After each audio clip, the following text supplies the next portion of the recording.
नमस्कार साथियों, NMF news देख रहे हैं आप। आपके साथ मैं हूं अनुपम प्रसून।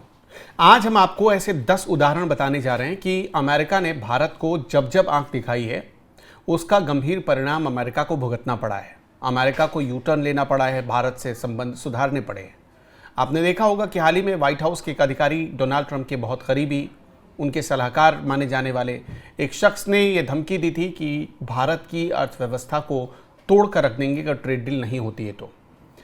लेकिन आपको पता है कि इसके बाद डोनाल्ड ट्रंप की बात भारत ने नहीं मानी, और भारत ने जब बात नहीं मानी तो डोनाल्ड ट्रंप बेचैन हो गए। वो भारत की इकॉनमी को डेड इकॉनमी कहते हैं। वो धमकी दे रहे हैं कि जल्दी से जल्दी ट्रेड डील कर लो वरना टैरिफ लगा देंगे। एक हफ्ते तक टैरिफ और टाल दी है अमेरिका ने। लेकिन अमेरिका ने टैरिफ टाला है या अमेरिका को ये पता चल गया है कि भारत नहीं झुकने वाला है उसके आगे? इसके पीछे वजह क्या हो सकती है? आज जब आप उन 10 वजहों को देखेंगे कि इससे पहले भी अमेरिका ने भारत के खिलाफ साजिश करने की हजारों कोशिशें की लेकिन वो कामयाब नहीं हो पाया। हर बार भारत के आगे उसे ही झुकना पड़ा या उसे ही नर्म होना पड़ा। जब आप ये देखेंगे, जब आप समझेंगे, तो आपको भी अंदाज़ा हो जाएगा कि प्रधानमंत्री मोदी अब तक खामोश क्यों है। अमेरिका इतना कुछ बोल रहा है और प्रधानमंत्री मोदी कुछ बोल क्यों नहीं रहे। चलिए शुरुआत करते हैं इसकी। एक एक करके हम आपको सारे एग्जाम्पल डिटेल में ग्राफिक्स के जरिए समझाते हैं। सबसे पहले बात करते हैं 1971 की। 1971 में जब आपने देखा था कि पूर्वी पाकिस्तान और पश्चिम पाकिस्तान दोनों का बंटवारा हो रहा था, यानी बांग्लादेश और पाकिस्तान, जब भारत और पाकिस्तान के बीच जंग छिड़ी, बांग्लादेश अलग हुआ, उस वक्त अमेरिका पता है किसकी तरफ था? अमेरिका पाकिस्तान की तरफ था। और सिर्फ पाकिस्तान का वो फेवर ही नहीं कर रहा था, अपना 7वां बेड़ा उसने भेजा था किसके खिलाफ? भारत के खिलाफ। उसने अपने 7th फ्लीट को भारत के खिलाफ भेजा था बंगाल की खाड़ी में। अमेरिका के राष्ट्रपति तब होते थे रिचर्ड निक्सन और विदेश मंत्री हेनरी किसिंजर। इन दोनों ने उस वक्त पाकिस्तान का समर्थन किया था और भारत पर बहुत तरह के प्रतिबंध लगाए। कोई फर्क नहीं पड़ा भारत को बहुत हद तक दबाने की कोशिश हुई हथियारों से, लेकिन भारत नहीं माना। अमेरिका से समर्थन के बाद भी भारत ने पाकिस्तान को युद्ध में बुरी तरह हरा दिया। और आपको तो पता ही है कि 1971 का वॉर जो है वो ऐतिहासिक रूप से भारत की एक बहुत बड़ी विजय की कहानी कहता है। क्यों? क्योंकि पाकिस्तान के 93,000 सैनिकों को सरेंडर करना पड़ा था उस युद्ध में। भारत के आगे अपने गन डाउन करने पड़े थे। फिर आया 1998 का दौर। अटल बिहारी वाजपेयी की सरकार थी भारत में। तब पोखरण 2 परमाणु परीक्षण का कार्यक्रम चल रहा था और अमेरिका के सैटेलाइट्स भारत पर नजर रखते थे कि भारत में क्या गतिविधियां चल रही हैं। स्पाई करता था अमेरिका, जासूसी करता था भारत की, लेकिन भारत को इससे कोई फर्क नहीं पड़ा। पोखरण 2 के दौरान अमेरिका ने बहुत कोशिश की कि भारत में चल रही हलचल को वो पता कर ले, लेकिन बहुत ही छिपा कर भारत ने जिस दिन दुनिया को ये बताया कि उसने परमाणु परीक्षण कर लिया है और इसके साथ भारत उन देशों में शुमार हो गया जिनके पास परमाणु हथियार हैं, तो उस दिन अमेरिका हैरान रह गया। दुनिया हैरान थी, अमेरिका भी हैरान रह गया, क्योंकि अमेरिका इसके बाद इतना चिढ़ गया भारत से कि उसने आर्थिक प्रतिबंध लगाए। उसने भारत पर आर्थिक प्रतिबंध लगाए, लेकिन इसके बाद भी भारत झुका नहीं। भारत पर कड़े प्रतिबंध के बावजूद भारत आगे बढ़ता रहा। उसने दुनिया के दूसरे देशों से अपने संबंध अच्छे किए, दुनिया के दूसरे देशों से संबंध बढ़ाए, अमेरिका के बदले दूसरे देशों से अपना रास्ता खोला। नतीजा क्या था? भारत गया नहीं। अटल बिहारी वाजपेयी उस वक्त अमेरिका के आगे झुके नहीं, और इसी का अंजाम था कि कुछ ही महीनों में अमेरिका ने पलटी मारी और फिर से वो भारत के पास आया और फिर से उसने जितने प्रतिबंध भारत पर लगाए थे वो सारे प्रतिबंध हटाने पड़े उसको।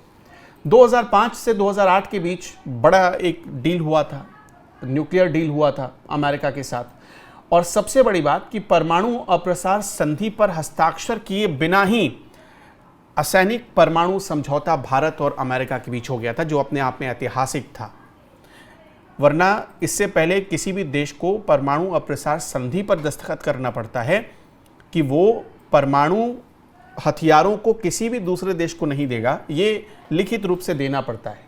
मार्च 2016 में भारत ने WTO में अमेरिकी H-1B वीज़ा नीतियों को चुनौती दी और अपने IT प्रोफेशनल्स जो अमेरिका जाते हैं काम करने के लिए, उनके हितों की रक्षा की और अमेरिका ये हारा, WTO में ये केस हारा।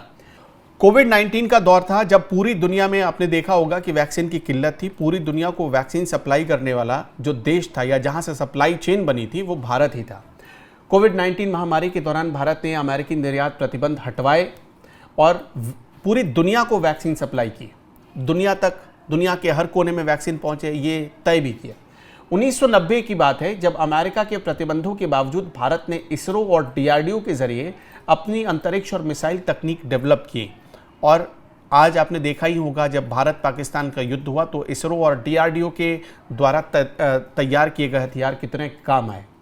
2022 में भारत ने अमेरिकी प्रतिबंधों के बावजूद ईरान और रूस से तेल आयात जारी रखा और ये तय किया कि भारत में जो भारत की ज़रूरतें, एनर्जी ज़रूरतें हैं, उसको कभी भी पूरा करने के लिए जो सबसे सरल रास्ता है, जो सबसे सस्ता रास्ता है, उसको अपनाया जाए। कैट्सा वो चीज़ होती है जब दो देशों के बीच ट्रेड हो रहा होता है तो उसके इसी कैट्सा के जरिए अमेरिका उस पर प्रतिबंध लगा देता है, इस ट्रेड को रोक देता है। और इसी कैट्सा का इस्तेमाल करके रूस और भारत के बीच के ट्रेड को रोकने की कोशिश अमेरिका कर रहा है। भारत ने रूस से S-400 मिसाइल का सौदा पूरा किया जिससे कैट्सा प्रतिबंधों से वो बचा और रणनीतिक स्वतंत्रता भारत ने कायम रखी। ये भी भारत की एक बड़ी उपलब्धि थी कि अमेरिका के आगे अमेरिका कहता रह गया कि S-400 मत खरीदो, लेकिन भारत ने खरीदा और सिर्फ खरीदा ही नहीं। आपने देखा कि अभी जो हाल में वॉर हुआ उसमें S-400 ने कितना काम किया, कितना बड़ा काम किया, अंदाज़ा लगाकर आप देखिए।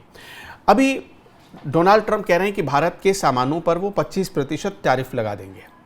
भारत चुपचाप बस सुन रहा है डोनाल्ड ट्रंप जो कह रहे हैं। कुछ लोग ये भी कह रहे हैं कि हो सकता है एक हफ्ते की मोहलत इसलिए अमेरिका ने दे दी कि भारत और अमेरिका के बीच जल्द ही ट्रेड डील होने वाली है। लेकिन जो हमारे सोर्सेज बता रहे हैं, जो अलग अलग मीडिया रिपोर्ट्स बता रहे हैं भारत के, वो यही कह रहे हैं कि कोई ट्रेड डील होने नहीं जा रही है, क्योंकि जिन शर्तों को लेकर अमेरिका भारत में घुसना चाहता है, भारत को वो शर्तें मंजूर नहीं है। माना यह जाता है कि कृषि हमारी अर्थव्यवस्था की रीढ़ है। आज भी भारत की एक बड़ी आबादी कृषि पर निर्भर करती है। अमेरिका उस पूरे मार्केट पर कब्जा करना चाहता है जो भारत को मंजूर नहीं है। अमेरिका चाहता है कि भारत रूस से अपने सारे संबंध बिगाड़ ले। अमेरिका चाहता है कि रूस से कच्चा तेल ना खरीदे, लेकिन अमेरिका भारत को होने वाले नुकसान की क्या भरपाई करेगा? इसलिए भारत वहां पर अपने हितों की बात कर रहा है। अपने हितों का ख्याल रखते हुए भारत ने रूस से अपने सारे समझौते और सारी ट्रेड जारी रखी है, जो बात अमेरिका को पसंद नहीं आ रही। आपने देखा होगा कि अमेरिका इसी वजह से अभी एक नई पॉलिसी लेकर आए कि पाकिस्तान को मोस्ट फेवर्ड नेशन का दर्जा दे दो। अमेरिका कर भी रहा है। हर ट्रेड डील में आपने देखा, अभी हाल ही में जो डोनाल्ड ट्रंप ने ट्वीट किया था, उन्होंने कहा कि पाकिस्तान के साथ हमारी डील हो गई। किस चीज़ की डील हुई? तो ट्रेड डील हो गई है और हम पाकिस्तान में तेल निकालेंगे, कच्चा तेल निकालेंगे। जब डोनाल्ड ट्रंप ने यह ट्वीट किया तब दुनिया हंस रही थी, दुनिया मजाक उड़ा रही थी अमेरिका का कि ये सुपर पावर है जो पाकिस्तान अपनी ज़रूरत भर का तेल नहीं निकाल पाता है, अपनी ज़रूरत का 5% तेल भी वो अपने घर में पैदा नहीं कर पाता है, वहाँ से अमेरिका कह रहा है कि हम तेल निकालेंगे। ये डील हुई हमारे बीच।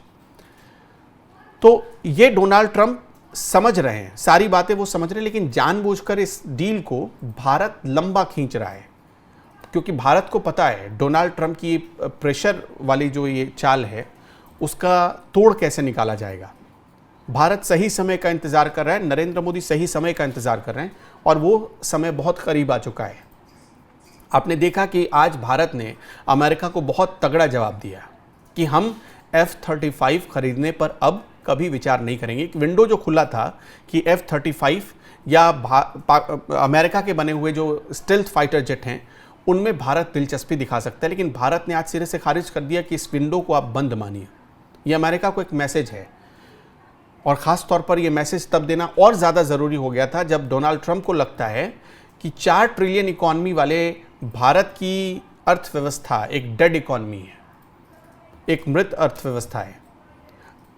जबकि डोनाल्ड ट्रंप ये अच्छे से जानते हैं कि वो भारत में क्यों आना चाहते हैं। आप खुद सोच कर देखिए, कोई देश या कोई सुपर पावर उस देश में क्यों जाना चाहेगा जिस देश की इकॉनमी डेड हो गई है। इसलिए डोनाल्ड ट्रंप की ये पॉलिसी नरेंद्र मोदी के सामने चल नहीं पा रही है और डोनाल्ड ट्रंप अब तरह तरह के पैंतरे आजमा रहे हैं। डोनाल्ड ट्रंप का जो दबाव है, क्या भारत उस दबाव को मानेगा या मानना चाहिए? आपका क्या मानना है, आप क्या समझते हैं, हमें कमेंट बॉक्स में ज़रूर बताइएगा।